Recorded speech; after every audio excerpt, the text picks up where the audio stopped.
Hello everyone, welcome back to my YouTube channel and Facebook page education hub BD. আপনারা জানেন পেজকে related সকল ধরনের authentic news আমি আমার ইউটিউব চ্যানেলের মাধ্যমে আপনাদের কাছে শেয়ার করে থাকি। পে কমিশনের এক বিশ্বস্ত সূত্রের মাধ্যমে কোনো নিউজ পেলেও সেটিও আপনাদের কাছে ভিডিওর মাধ্যমে শেয়ার করে থাকি। তাই বলবো, যারা সত্যি সত্যি পেজকে রিলেটেড যে কোনো ধরনের নিউজ সবার আগে পেতে চান তারা আমার ইউটিউব চ্যানেলটি অবশ্যই সাবস্ক্রাইব করবেন।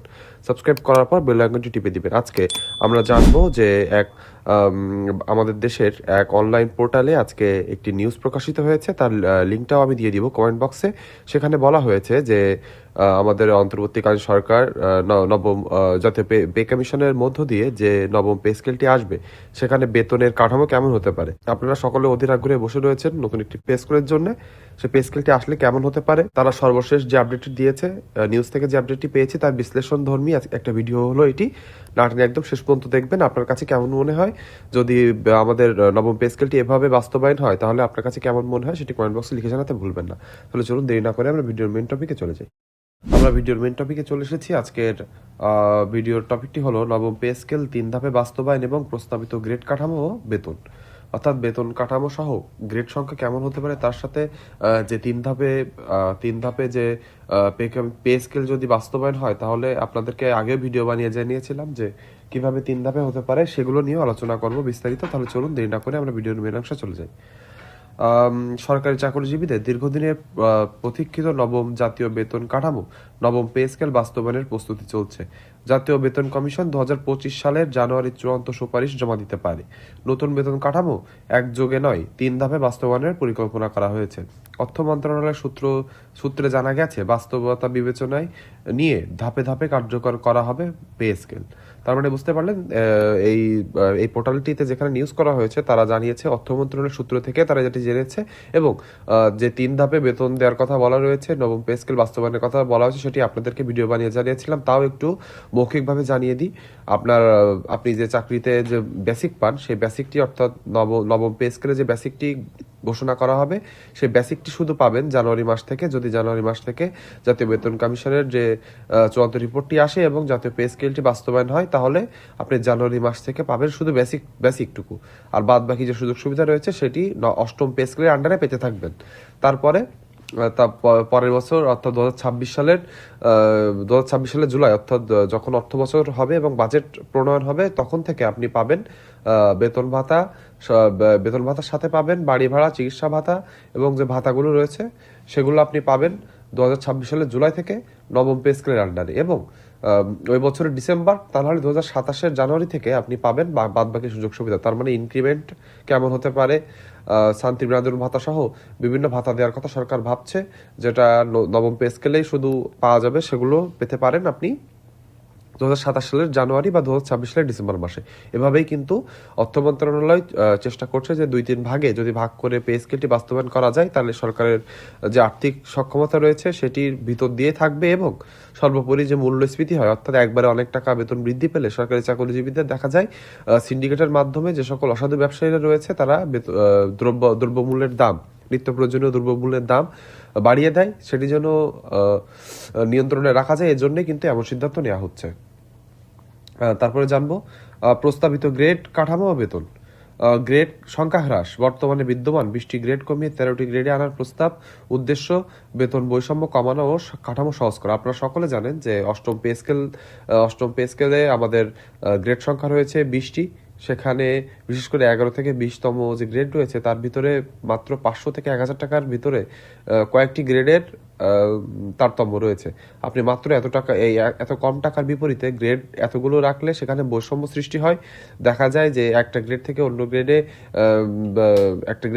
গ্রেডে কেউ পদোন্নতি পেলেও তার যে আর্থিক যে সুযোগ সুবিধা সেটা একই থাকে, খুব একটু বেশি বাড়ে না। এভাবে যদি একটা সরকারি কর্মচারীকে কয়েক বছর পরে তাকে প্রমোশন দিয়ে যদি আর্থিকভাবে তাকে একটু সুবিধা দেওয়া না যায়, তাহলে প্রমোশনের আর কি লাভ? শুধু মানমর্যাদা বা শুধু এক গ্রেড উপরে এসে বা 2 গ্রেড উপরে এসে তো লাভ হবে না আপনার, যদি আর্থিকভাবে আপনি যদি লাভবান না হন। এই জন্য গ্রেড সংখ্যা কমিয়ে আনলে দেখা যাবে এর ভিতরে পার্থক্যটা একটু বেড়ে যাবে। তারপরে যখনই কেউ পদোন্নতি পাবে বা এক গ্রেড থেকে অন্য গ্রেডে যাবে, তাহলে তার একটি দৃশ্যমান বেতন পরিবর্তন হবে, তাতে সে আর্থিকভাবে লাভবান হবে। এই জন্যই কিন্তু গ্রেড 20 থেকে কমিয়ে 13টি আনার কথা বলা রয়েছে। আপনার কাছে কেমন মনে হয়? আমরা যদিও চেয়েছিলাম সরকারি চাকরিজীবীরা 12টি গ্রেডের কথা, কিন্তু সরকার, অন্তর্বর্তীকালীন সরকার যদি এটি 13টি করে, তাহলেও কি আপনি মেনে নেবেন কিনা সেটি কমেন্ট বক্সে লিখে জানাতে ভুলবেন না। সর্বনিম্ন মূল বেতন, নবম পে স্কেলে সর্বনিম্ন বেতন নির্ধারণ করা হয়েছে, নির্ধারণের প্রস্তাব দেওয়া হয়েছে 32,000 টাকা। সরকারি চাকরিজীবী, সরকারি কর্মচারী দাবি আদায় ঐক্য পরিষদ এর দাবিতে এখনো অনড়।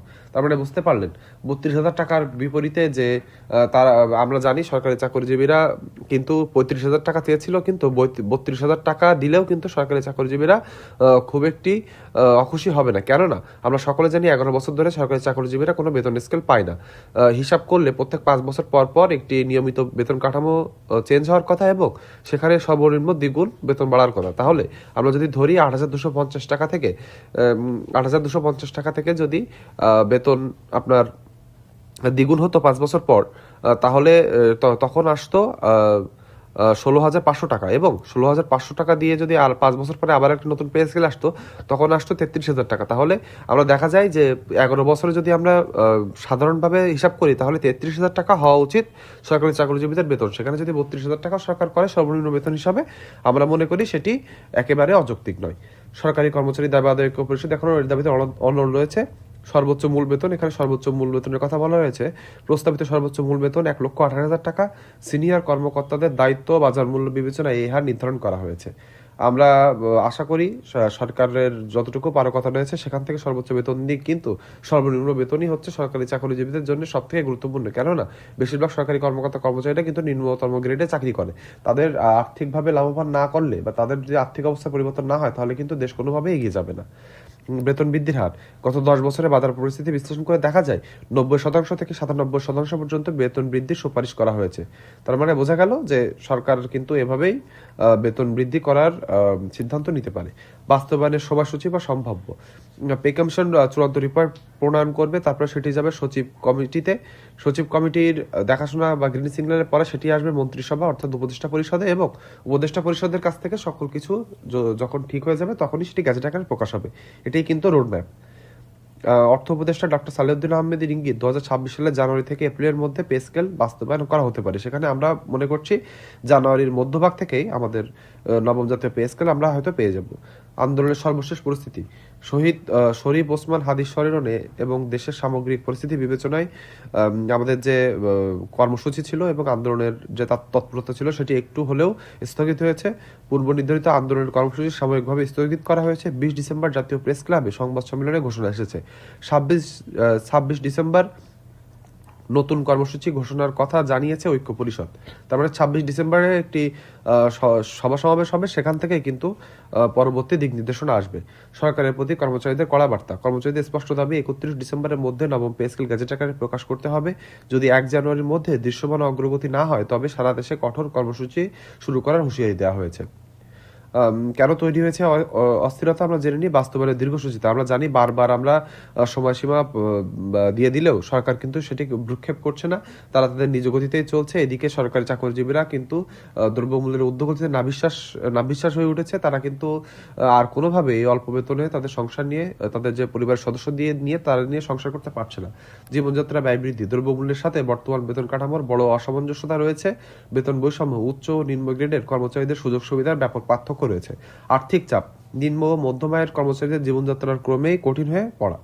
অর্থাৎ সবকিছু মিলিয়ে একটি পে স্কেল কিন্তু খুবই গুরুত্বপূর্ণ হয়ে রয়েছে। একদম সারসংক্ষেপ আমরা জেনে নিব, সেটি হলো নবম পে স্কেলে আসবে, এটা প্রায় নিশ্চিত, তবে ধাপে ধাপে বাস্তবায়ন হওয়ায় সময় লাগতে পারে।